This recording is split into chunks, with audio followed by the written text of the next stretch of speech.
दोस्तों, भारत के इतिहास में भारत ने कुछ ऐसे भी दिन देखे हैं जब भारत अपनी कुल आबादी के लिए कि जो दूध की मांग थी उसकी आपूर्ति करने में भारत असमर्थ था।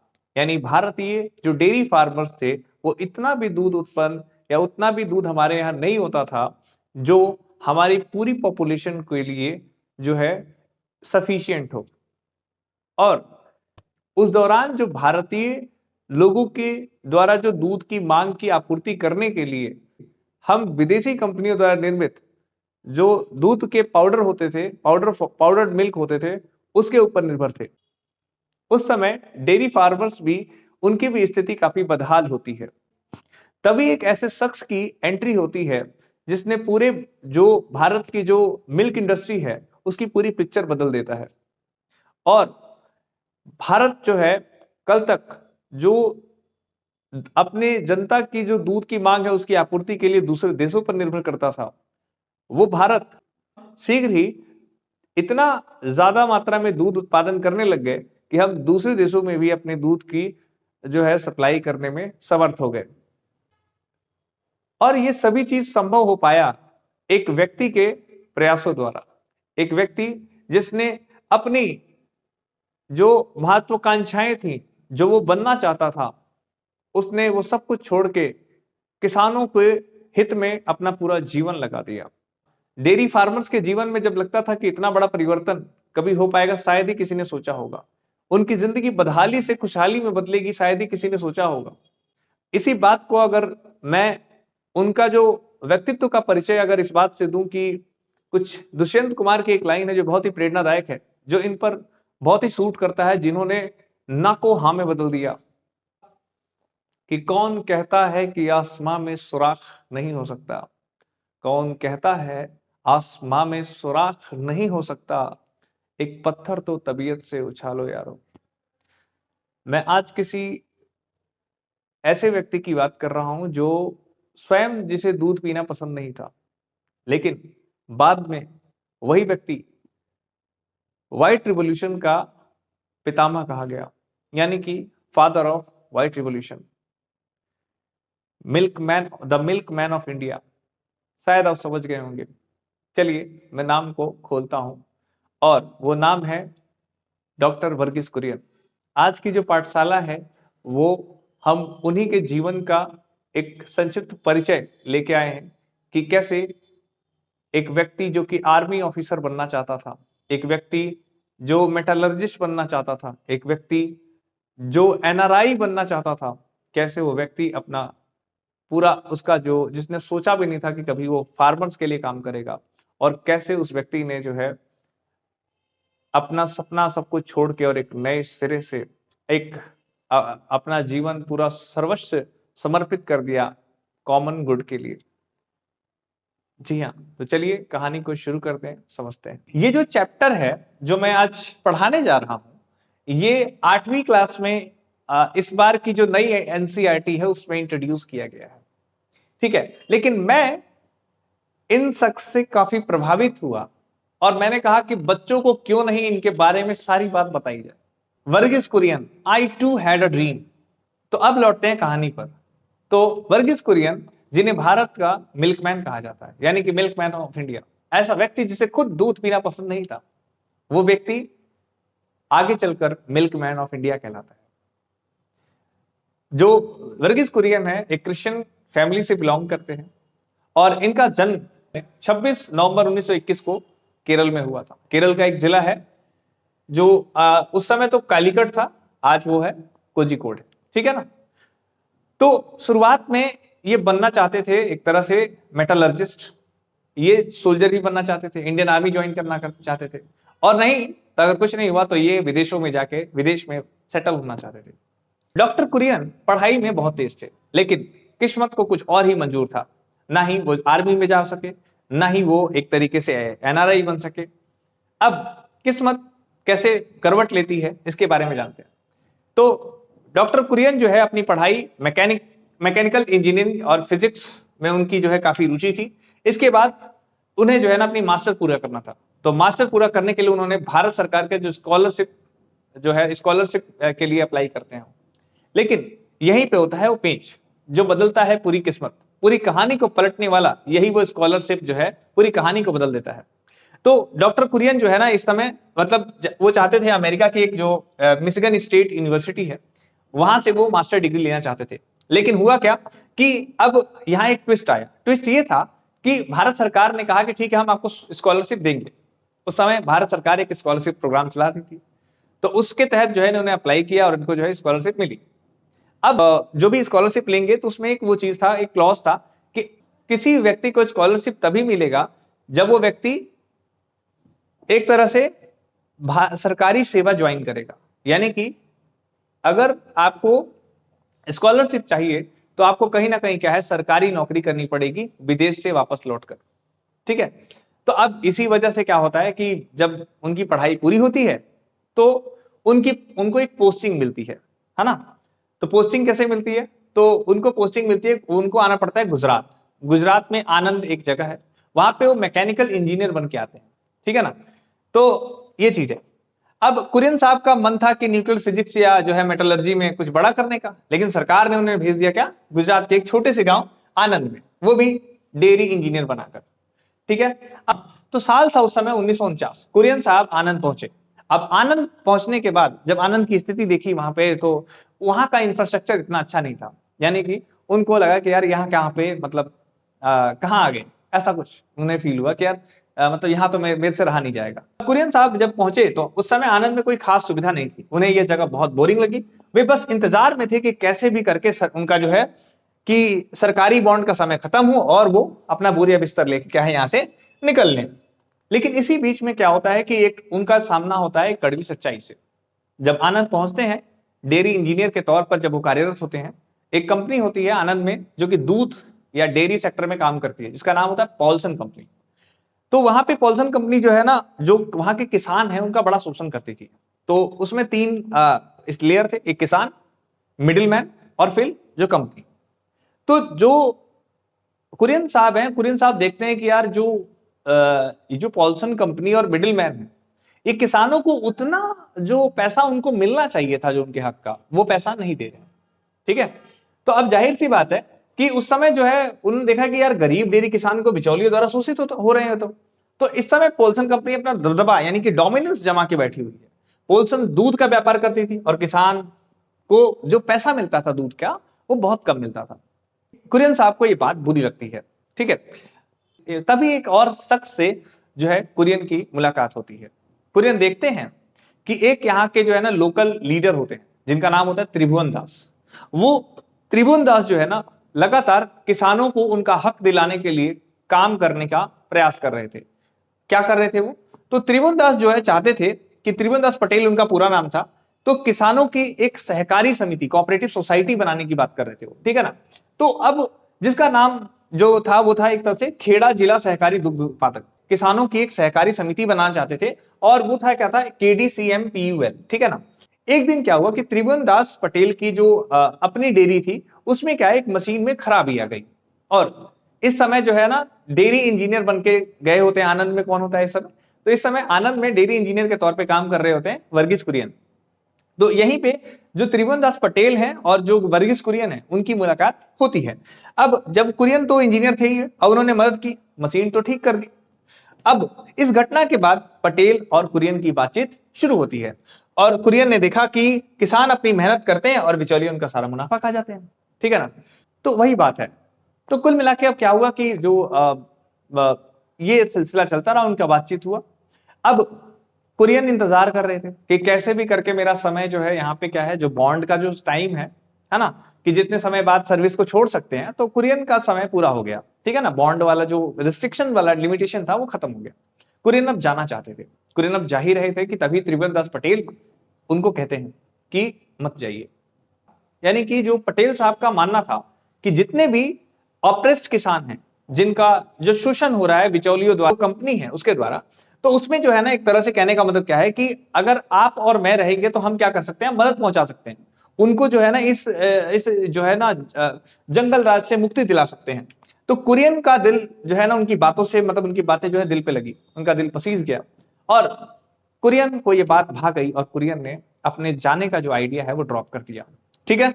तो कहने का मतलब क्या है, सब कुछ छोड़कर आनंद में ही रुकने का फैसला किया और अब काम शुरू किया कि लेकिन मुश्किलें बहुत थी। भारत में क्या था, गायों से ज्यादा भैंस का दूध ज्यादा मतलब मिलता था, ठीक है ना, दूध ज्यादा होता था। वर्गीज कुरियन आनंद से नहीं जाते। अब यहां पे क्या करते हैं, वो मिलकर एक तरह से कोऑपरेटिव सोसाइटी बनाते हैं, ठीक है ना। दूध एक पेरिसेबल नेचर का आइटम है, इसका सेल्फ लाइफ बहुत कम होता है, यानी कि आप इसको लंबे समय तक स्टोर नहीं कर सकते, लंबे समय तक इसे रख नहीं सकते। इसको रखने के लिए खास तरीके से आपको एक खास मेथड का यूज करना पड़ता है, ठीक है ना। जैसे आज के टाइम में अगर बात करूं कि आप 2 से 3 दिन तक, महीनों तक अब तो दूध रखा जा सकता है, लेकिन उसके लिए एक विशेष व्यवस्था की जरूरत होती है। खैर, उसे प्रिजर्वेशन कहते हैं, तो यहां हम उसकी बात नहीं करेंगे, आगे बढ़ते हैं। तो अब कहने का मतलब क्या है कि उस समय न्यूजीलैंड और यूरोप जैसे देशों का मानना था कि जो भैंस के दूध का पाउडर नहीं बनाया सकता था। अब अगर भारत को इस समय अगर दुनिया में लीड करना है, भारत को अब अगर दुनिया में आगे बढ़ना है, बढ़त बनानी है, तो उसे पाउडर वाले दूध पर जाना ही होगा, तभी जाके उसे ग्लोबल मार्केट का एक्सेस मिलता है। तो अब ऐसे में उनके दोस्त आते हैं एचएम दलाया करके, है ना। तो कहते हैं ना कि दो जज्बे मिल गए यहाँ पे, तो दो एक एक से भले दो, तो वही वाली बात हो गई। वर्गीज कुरियन और एचएम दलाया उनके दोस्त होते हैं, वो अब दोनों काम करते हैं और उन्होंने वो करके दिखाया जिससे दुनिया हैरान हो गई। उन्होंने भैंस के दूध का पाउडर बना के दिखा दिया, ठीक है ना। तो उन्होंने जुगाड़ और इंजीनियरिंग के बेहतरीन इस्तेमाल किया और दुनिया में पहली बार भैंस के दूध से मिल्क पाउडर बनाकर पूरी दुनिया को हैरान कर दिया, ठीक है ना। तो यह एक बहुत बड़ा गेम चेंजर था। सहकारी समिति तो बन गई, ठीक है ना। अब दूध का जो पाउडर बनाना वो भी फॉर्मूला मिल गया, लेकिन अब क्या है, मार्केट में जाना है आपने। तो मार्केट में जाना है तो कोई ऐसा प्रोडक्ट का नाम होना चाहिए जो लोगों की जुबान पे हो, ठीक है। तो ऐसे में अब जो है आती है कोई कैची सा नाम, मतलब आकर्षक सा कोई नाम रखने का, जिससे मतलब जो है लोगों को जो है ना, जो एक भाई। तो जो वर्गीज और उनकी टीम होती है, तो एक संस्कृत का एक वर्ड निकालते हैं, अमूल्य, है ना। अमूल्य का मतलब वो होता है कि जिसकी कोई कीमत ना हो। तो हाँ, तो उन्होंने अमूल्य एक शब्द ढूंढा जो संस्कृत शब्द है, तो उन्होंने अमूल्य से बाद में ये अमूल बना, ठीक है ना। तो कुरियन उनकी टीम ने संस्कृत के शब्द अमूल्य, जिसका कोई मूल्य ना हो, ऐसा ऐसे एक नाम निकाला, अमूल। अब अमूल का आपको पता है, अमूल का भी एक फुल फॉर्म है, इसका फुल फॉर्म है आनंद मिल्क यूनियन लिमिटेड, ठीक है ना। तो पोल्सन डेयरी को मार्केट से बाहर करने के लिए अमूल ने क्या किया, अपना जो है ना प्रोडक्ट लॉन्च करना शुरू कर दिया। नाम हो गया मतलब पहले कोऑपरेटिव सोसाइटी बन गई, अब प्रोडक्ट का नाम भी रख दिया। अब क्या है, अब प्रोडक्ट निकालने की बारी आ गई, ठीक है ना। तो अमूल ने क्या किया कि अपना जो है ना एक तरह से अपना प्रोडक्ट बटर दूध, है ना, लॉन्च किया। और साथ में अब बात देखो, कोई भी चीज अगर आप लाते हो मार्केट में, तो लोगों को पता भी तो चलना चाहिए कि आप किस चीज का काम कर रहे हैं। जैसे अगर कोई पहले से कोई कंपनी बनी बनाई बैठी हुई है, तो उसका जो उसके अगर कस्टमर बेस को अपने में जोड़ना है, तो जाहिर सी बात है उसको क्या करना पड़ेगा, आपको अपने प्रोडक्ट का एडवर्टीजमेंट करना पड़ेगा। तो अब यहाँ पे क्या होता है, दाकुन्हा करके वो होती है, कंपनी होती है। तो आपने देखा होगा अमूल का पैकेट होता है दूध का, तो दूध के पैकेट पे एक अमूल गर्ल है ना, एक छोटी सी लड़की होगी, 2 चोटी वाली। तो वो जो है ना, कहने का मतलब क्या है कि वो आइकॉनिक अमूल गर्ल, वो मतलब उसके साथ क्या हुआ, एक मतलब एडवर्टीजमेंट शुरू किया। आज भी वो मतलब रेलेवेंट है, आज भी देखने को हमें मिलता है ना। आप देखते हो अमूल दूध पीता है इंडिया। हाँ। तो अब आती है बारी 1964 की। तो 1964 में एक बार उस समय के वर्तमान प्रधानमंत्री होते हैं भारत के, लाल बहादुर शास्त्री जी। तो उस समय उनका जो है ना एक रात के लिए उस गांव में रुकना होता है। तो जब वो रुकते हैं, तो उस दौरान जो है, उस दिन जो है किसानों से मिलते हैं। तो जब वो किसानों से मिलते हैं, तो उन्होंने किसानों की बात सुनी, तो उन्हें जो है बहुत ही ये दमदार आइडिया के बारे में पता चला। तो उन्होंने कुरियन से मुलाकात की, है ना। तो डॉक्टर कुरियन ने जो है उनसे उनसे बात की कि बोले कि वाह, अगर एक आपके आपके पहल ने एक पूरे इस गुजरात में जो है एक जो है ना किसानों के लिए क्रांति जैसा माहौल बना दिया, किसानों की जिंदगी बदल दी। अब शास्त्री जी कहते हैं कि ये मॉडल मुझे पूरे देश में चाहिए। मैं चाहता हूं कि पूरे देश में ये मॉडल लागू है, पूरे देश के किसानों को इसका फायदा मिले। तो जाहिर सी बात है, इसके बाद 1965 में national dairy development board NDDB की स्थापना हुई और कुरियन साहब इसके चेयरमैन बने, ठीक है ना। तो ये चीज है। अब 1970 में क्या हुआ, एक ऑपरेशन फ्लड आया, इसे लॉन्च किया गया। तो जिसने हम ऑपरेशन फ्लड जो है ना, आप लोग जो है ना याद रखिएगा, क्योंकि ना ये कॉम्पिटिटिव एग्जाम या फिर जो है ना कोई एग्जाम में आपको पूछा जा सकता है, जीएस में, जीएस का पार्ट है। तो 1970 में इसे लॉन्च किया गया था ऑपरेशन फ्लड के, जिसे हम श्वेत क्रांति के नाम से जानते हैं। इसको 3 फेज में लागू किया गया था पूरे पूरे देश में। जैसे गांव गांव जाकर किसानों से मतलब कमिटियां बनाई गई, किसानों से बातचीत किया गया, और जो जितने भी मिडिल मैन थे जो किसानों का हक मार रहे थे, उन सब की व्यवस्थाएं, उन सब की दुकानें बंद की गई, ठीक है ना। नतीजा ये हुआ कि जो भारत दूध की कमी से जूझता था, आज वो अमेरिका और यूरोप को पछाड़कर दुनिया का सबसे बड़ा दूध का उत्पादक देश बन गया। ये होता है एक आइडिया की ताकत, ये होता है ना तो हमें बदलने की ताकत। आवश्यकता ही आविष्कार की जननी है। न जाने कितनी बार अपने महत्व को ये कथन जो है ना दोहराता है, अपने महत्व को बताता है, ठीक है ना। भारत आज जो है स्वयं अपने देश के लिए तो दूध का उत्पादन कर ही रहा है सफिशिएंट, लेकिन साथ साथ हम आज दूसरों देशों की को भी हम क्या करते हैं, अपने दूध और उससे जुड़े मिल्क या मिल्क प्रोडक्ट को हम एक्सपोर्ट करते हैं, है ना। तो यानी कि भारत आत्मनिर्भर बन गया, सेल्फ रिलायंट हो गया भारत, है ना। तो ये चीज है। अब लेकिन एक बात और है, जहां पे जब आप इतनी अभी शालीनता और सॉरी अभी तक आपने देखा कि कितना सब कुछ हरा हुआ, लेकिन जीवन में कठिनाइयां भी आई होंगी। तो कठिनाइयों के बारे में बात करते हैं।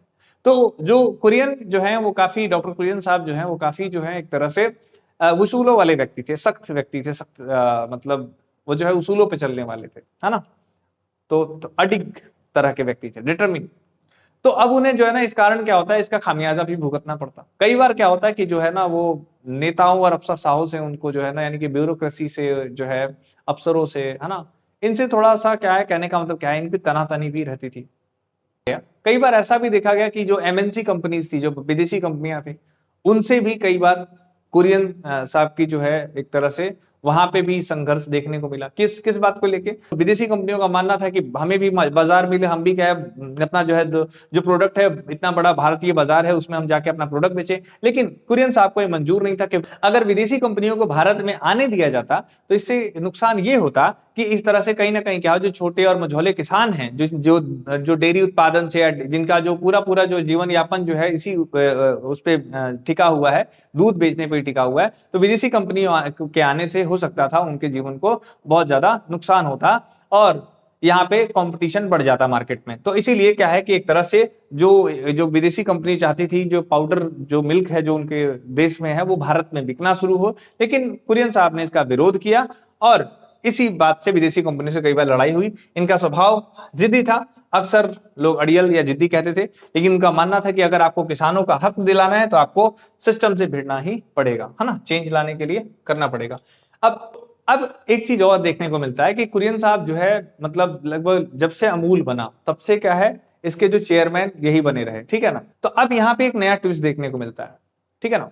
तो अमूल कंपनी को जैसे एक तरह से कुरियन साहब का इसमें बहुत बड़ा योगदान है, खून पसीने से सींच कर इतनी बड़ी कंपनी बनाई। अब उसके बाद जो है जिस संस्थान को उन्होंने इतना बड़ा बनाया, तो उसी संस्थान में जो एडवर्टीजमेंट का काम करने वाली जो डिपार्टमेंट था, GCMMF जो था, वो क्या है, यानी इसका पूरा फुल फॉर्म यहाँ पे लिखा है, गुजरात कोऑपरेटिव मिल्क मार्केटिंग।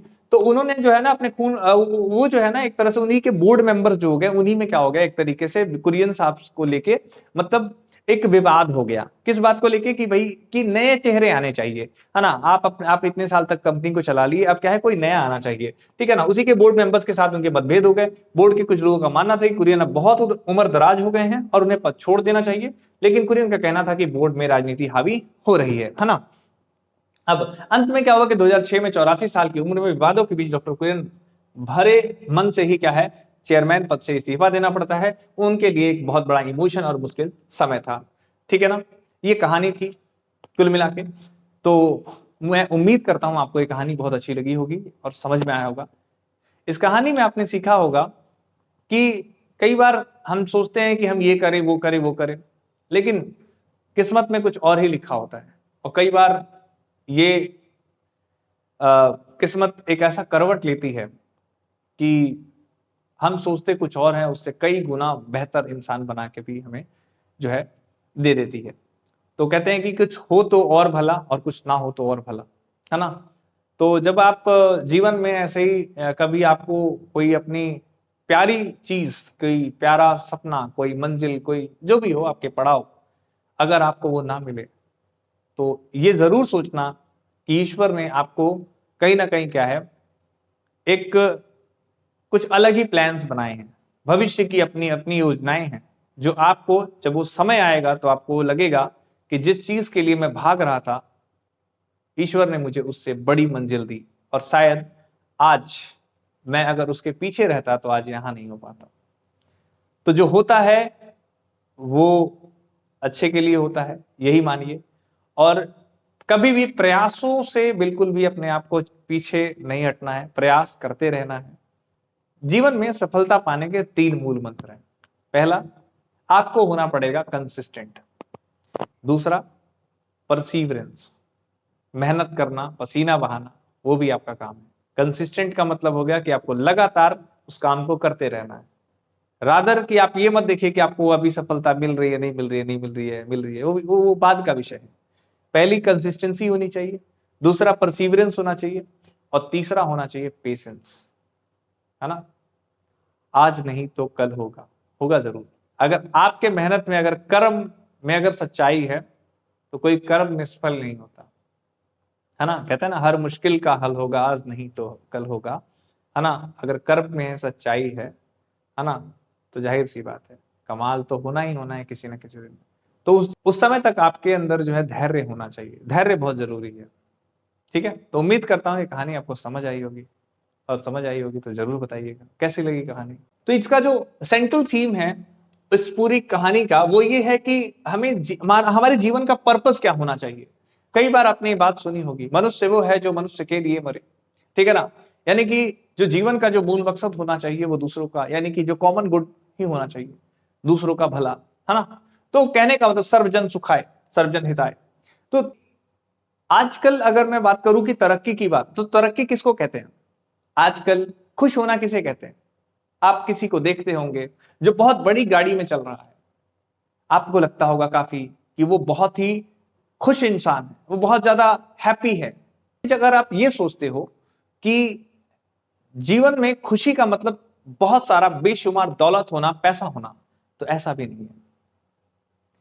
अगर आप ये सोचते हैं कि आपके पास जो है आपकी जो खुशियां हैं वो आपके मतलब स्टेटस पे, आपका समाज में आपका ओहदा कितना है, सोशल स्टेटस कितना हाई है, अगर आप इससे खुश होते हैं, आपको इससे खुशियां मिलेगी, तो ऐसा भी नहीं है। ठीक है ना? तीसरी बात, मैं आऊंगा, आपके मन में सवाल आ रहे होंगे, मैं जानता हूं, मैं पर उसका भी जवाब दूंगा।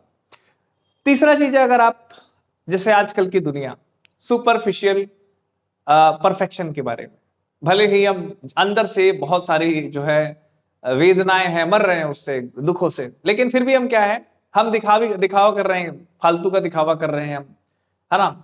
कि हम यार देखो मेरे पास इतना सेटल है वगैरह वगैरह। भले जो है, जैसे कि अगर आप देखेंगे कि एक महंगी महंगी गाड़ियों में चलना, भले वो ईएमआई पे चल रही होगी, महंगे महंगे आईफोन्स, महंगे महंगे मतलब शौक पालना, अठन्नी, वही कहते हैं ना, आमदनी अठन्नी खर्चा रुपया, ऐसा।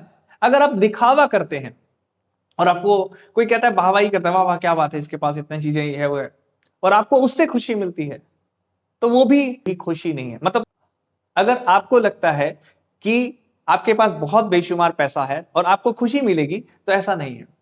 अगर आपको लगता है कि अगर आपको बहुत शोहरत मिल जाए, आपको जो है ना काफी आपका हाई स्टेटस हो जाए और उससे आपको खुशियां मिलेगी, तो ऐसा भी नहीं है। और एक होता है बनावटी जिंदगी, है ना? बहुत सारा जो है मतलब ऑरा कहते हैं आज के टाइम में, है ना? तो जो ऑरा जो है, अगर सच में है, अगर सच में आपने वो बनाया है, तो उसकी बात अलग है।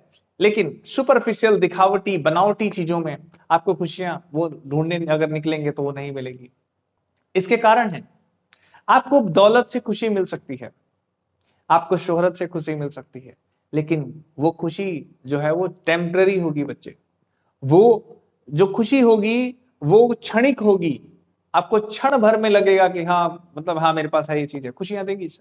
लेकिन एक चीज जो होती है, जिसे हम कहते हैं कि जो जो आंतरिक जो खुशी होती है, जो इंटरनल हैप्पीनेस कहते हैं इसको, कि आप जिसमें एकदम वेल कंटेंट महसूस करें, पूर्ण रूप से सेटिस्फाइड महसूस करें, क्या वो खुशी मिलेगी? क्या वो खुशियां हैं? तो वो नहीं। तो जिंदगी में अगर देखा जाए तो जो सच्ची खुशी है वो क्या है? तो मैं बताता हूं। आप किसी दिन किसी की मदद करिए, आपने कोई अच्छा काम किया, कोई व्यक्ति, ऐसा व्यक्ति जो जो ब्लाइंड है, आपने उसकी सड़क पार करने में मदद करी, या फिर किसी दिन ब्लड डोनेशन कर दिया, या फिर किसी दिन आपने जो है किसी ऐसे व्यक्ति की मदद की जो वाकई में बहुत ज्यादा जरूरत में था, उस दिन आप देखना, उस दिन आपकी जो खुशी होगी उसका अंदाज अलग होगा। वो खुशी आपको लगेगा वो रियल हैप्पीनेस है।